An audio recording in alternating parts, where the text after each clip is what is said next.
Welcome to a cold start on a Huey. The reason I'm doing this video is it's kind of accepted that the Huey is probably one of the easiest to learn how to do a cold start and kind of get booted up. These very little systems. So we'll get into it. So obviously starting our briefing map, read about our flight and check out our frequencies, etc. All air and air defense forces are stood down. Yep, here you may follow the suggested route or explore on your own. The suggested route takes approximately 1 hour to complete. So the key thing about the Huey is it's slow. Kaftanaz Military Air Base. And this helicopter base was home to Syrian really Air quite Force limited in what it MIA can HIPS until its capture by opposition forces in 2013. It's got recently guns, Turkish forces rockets, have established a presence here. That's about it. So you're very limited in your employment of your weapon systems. However, it is a very, very, very, very fun aircraft to fly. And this aircraft looks like I've got door gunners. So have a look on the outside. We're in a Turkish livery, which you can change from our radio menu. And you can just have a quick browser of it. The things with DCS is it's all the payware stuff, well, minus a few, are super high detailed, and this has been around for a long time.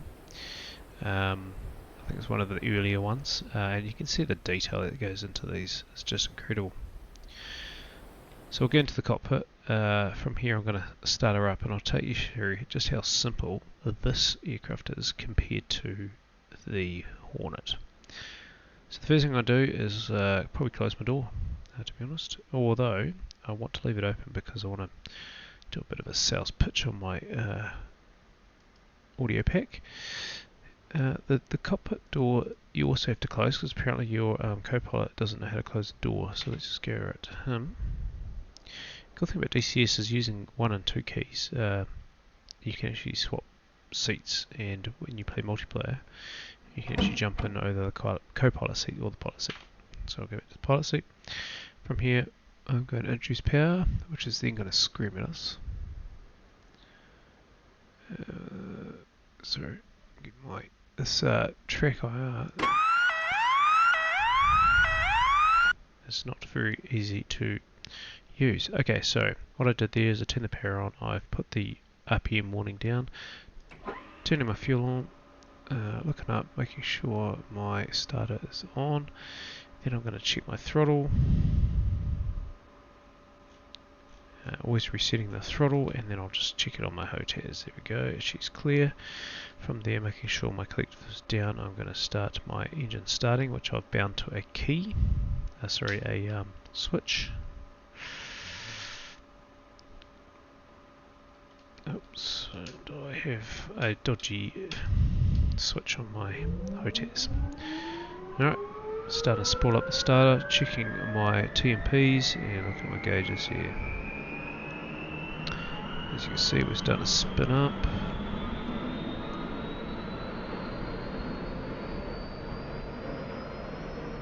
RPM's rising.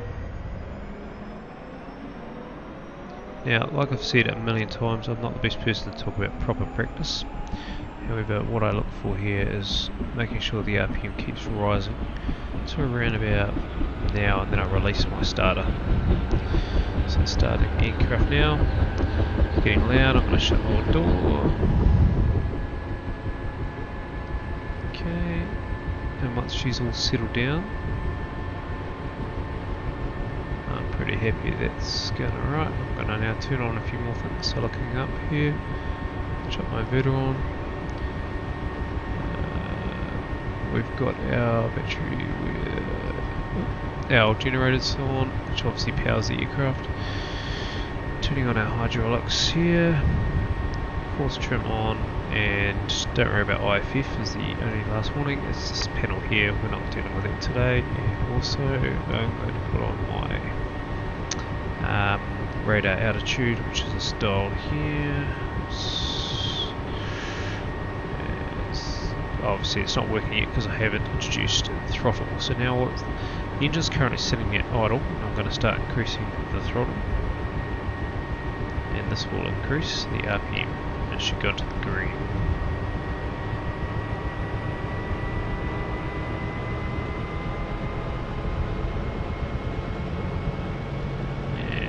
go. So now this is up in the green. We should start to see the radar altitude turning on because it's now introducing generator power. Go. Okay, and we're ready to take off. Now, when I first got this module, I got to the stage and I thought I was the man, and then I tried to take off and basically crashed instantly. There's some other things you learn about this, but basically that is the nuts and bolts. You've got the radio stuff down here, you've got a direction finder, your comms here, and an FM comms. So you've got FM, UHF comms here, those are the two you'd primarily use, and this dial here switches between the radios and the aircraft. This is your guns, so this turns on your guns and rocket systems, and that's about it, and your flare. That's about all you need to know about the aircraft, easy peasy. However, learning to fly a helicopter is a whole another kettle. So for example, and I am not flying VR right now, so it is difficult, but I'll just take off here. I highly recommend, if you're going to get into choppers, to get rudder pedals. Without rudder pedals, this becomes quite challenging. Now, I've flown a lot of Hueys in this DCS, multiplayer and in single player, and I tell you right now, it is one of my favourite choppers, or my favourite aircraft in general. I'm currently flying on the Syria map, and this is another add-on, DLC, that you have to pay for, but it is an amazing map, and yeah, really happy with it. So with choppers, you'll find it's a whole nother thing to learn. You can easily underestimate what these things can do, but then also once you get used to the feel of these things, you can do some crazy stuff with them, particularly the Huey. Other choppers like the Mi-24, which I find just wants to kill you when you fly on it, and the Mi-8 hip takes a little bit of finesse to get used to how they work.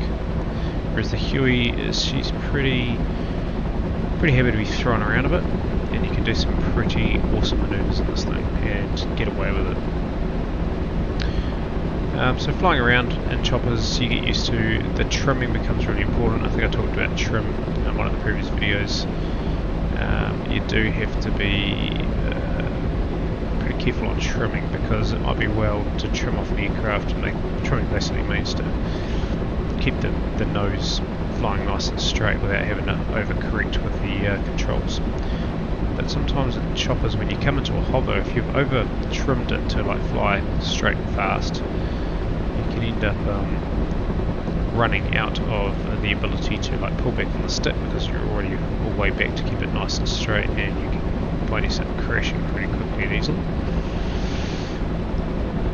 One thing I will say is practice, and I have flown a lot of hours of just taking off, hovering, flying a wee circuit, landing, take off, hovering, flying a circuit, landing, because when you get into missions that require you to do like troop drops, crate drops, pickups and drops, if you haven't figured out the basics of hovering, straight level flight, low level flight, and landings more importantly, then you really are going to struggle with flying the likes of these. But this is a really fun and awesome module to get, so if you are looking at choppers, highly recommend getting this guy and just learning how to fly, because once you know how to fly a chopper, it's a little bit easier to learn the others. It's not going to be perfect, and trust me, I'm still learning the Apache. I've just restarted learning the Apache, and yeah, this is definitely no Apache.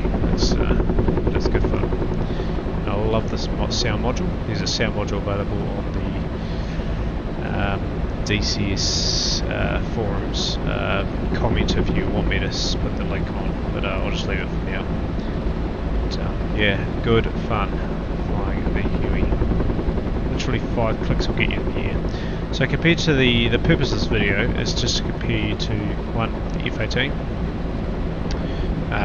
The systems and fidelity that you have to go through to get that engine started up. I didn't even touch on all the screens, the radar, air-to-air, air-to-ground modes, anything like that. It's taken a long time to learn it.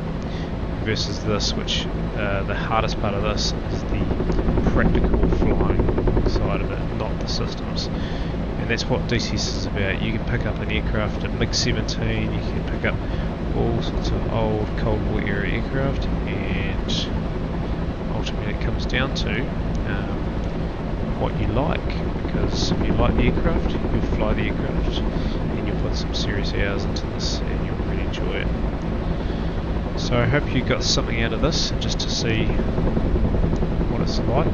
Now we'll land this chopper, call it a end of this video if I can safely land. Again, I'm not VR, and it is really difficult for me. So I am, like I've mentioned a zillion times, a VR pilot. However, my software for recording this doesn't like VR, so that's what I'm doing this. Now let's try and put this down. I'll turn the nose around to the right.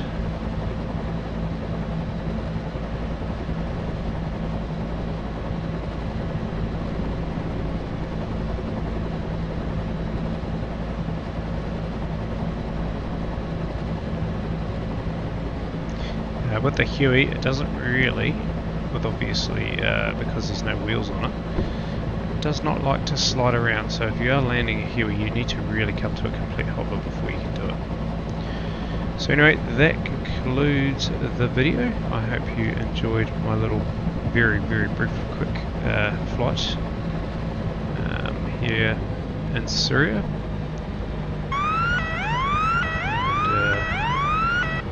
If you are interested in choppers, I'd highly recommend getting this one to start off with. It'll give you a great deal of fun, and you'll learn a lot from flying it.